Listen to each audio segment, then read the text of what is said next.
ನಮಸ್ಕಾರ ಪ್ರಿಯ ವೀಕ್ಷಕರೇ, ಇವತ್ತು ನಾವು ಜ್ಯೋತಿಷ್ಯ ಶಾಸ್ತ್ರದಲ್ಲಿ ನಕ್ಷತ್ರಗಳು, ಗಣಗಳು ಮತ್ತು ಅವುಗಳ ಅಧಿಪತಿ ಗ್ರಹಗಳ ಬಗ್ಗೆ ತಿಳ್ಕೊಳ್ಳೋಣ. ಮೊದಲನೇದಾಗಿ ಅಶ್ವಿನಿ ನಕ್ಷತ್ರ. ಅಶ್ವಿನಿ ನಕ್ಷತ್ರದವರಿಗೆ ದೇವಗಣ ಕೇತು ಗ್ರಹಾಧಿಪತಿಯಾಗಿರುತ್ತಾನೆ. ಎರಡನೇದಾಗಿ ಭರಣಿ ನಕ್ಷತ್ರ.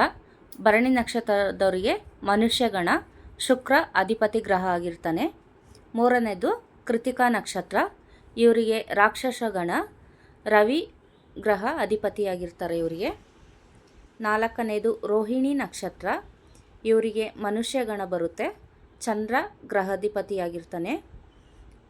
ಐದನೇದು ಮೃಗಶಿರ ನಕ್ಷತ್ರ. ಇವರಿಗೆ ದೇವಗಣ ಮತ್ತು ಮಂಗಳ ಅಧಿಪತಿ ಗ್ರಹ ಆಗಿರ್ತಾನೆ. ಇನ್ನು ಆರನೇದು ನೋಡೋಣ, ಆರಿದ್ರ ನಕ್ಷತ್ರ. ರಾಕ್ಷಸಗಣ ಬರುತ್ತೆ ಇವರಿಗೆ, ರಾಹು ಅಧಿಪತಿ ಗ್ರಹ ಆಗಿರ್ತಾನೆ.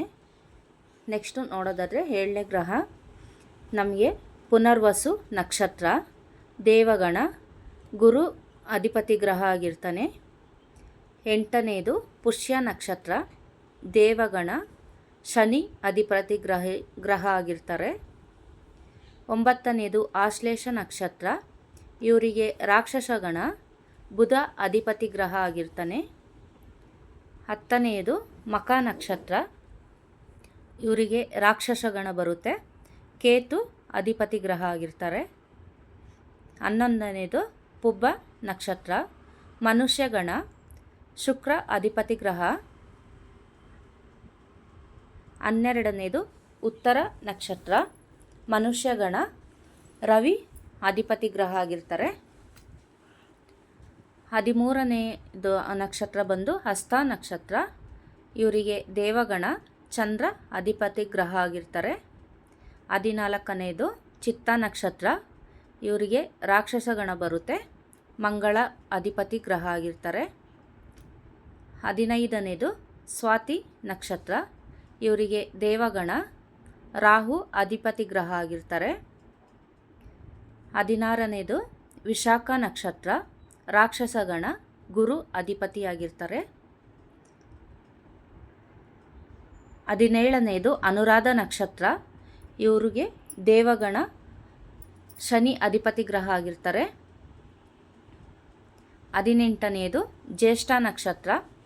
ಇವರಿಗೆ ರಾಕ್ಷಸಗಣ ಬುಧ ಅಧಿಪತಿ ಗ್ರಹ. 19ನೇದು ಮೂಲ ನಕ್ಷತ್ರ.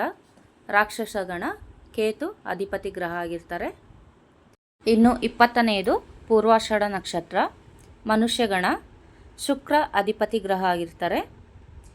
ನೆಕ್ಸ್ಟು 21ನೇದು ಉತ್ತರಾಷಾಢ ನಕ್ಷತ್ರ. ಮನುಷ್ಯಗಣ ರವಿ ಅಧಿಪತಿ ಗ್ರಹ. 22 ಶ್ರವಣ ನಕ್ಷತ್ರ. ದೇವಗಣ ಚಂದ್ರ ಅಧಿಪತಿ ಗ್ರಹ ಆಗಿರ್ತಾರೆ. 23 ಧನಿಷ್ಠ ನಕ್ಷತ್ರ. ರಾಕ್ಷಸಗಣ ಮಂಗಳ ಅಧಿಪತಿ ಗ್ರಹ. 24 ಶತಭಿಷ ನಕ್ಷತ್ರ. ರಾಕ್ಷಸಗಣ ರಾಹು ಅಧಿಪತಿ ಗ್ರಹ.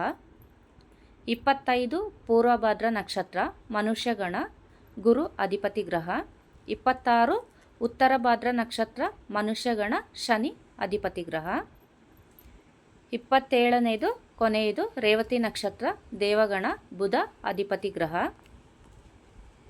ನಾವು 27 ನಕ್ಷತ್ರಗಳನ್ನು 3 ಭಾಗಗಳನ್ನ ಮಾಡಿಕೊಂಡು ಅಧಿಪತಿ ಗ್ರಹ ಯಾವುದು ಅಂತ ನೋಡ್ಕೋಬೋದು. 3 ನಕ್ಷತ್ರಗಳಿಗೆ ಒಂದು ಅಧಿಪತಿ ಗ್ರಹ ಇರುತ್ತೆ ನೋಡಿ. ಅಶ್ವಿನಿ, ಮಖ, ಮೂಲ ಕೇತು. ಭರಣಿ, ಪುಬ್ಬ, ಪೂರ್ವಾಷಾಢ ಶುಕ್ರ.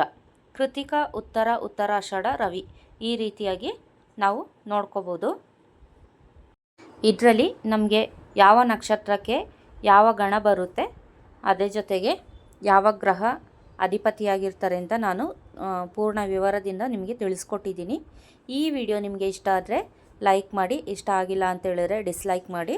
ಹಾಗೆ ಸಬ್ಸ್ಕ್ರೈಬ್ ಮಾಡ್ಕೊಳ್ಳಿ, ಹೆಚ್ಚಾಗಿ ಶೇರ್ ಮಾಡಿ. ಮುಂದಿನ ವಿಡಿಯೋದಲ್ಲಿ ಸಿಗೋಣ. ಅಲ್ಲಿವರೆಗೂ ಧನ್ಯವಾದಗಳು.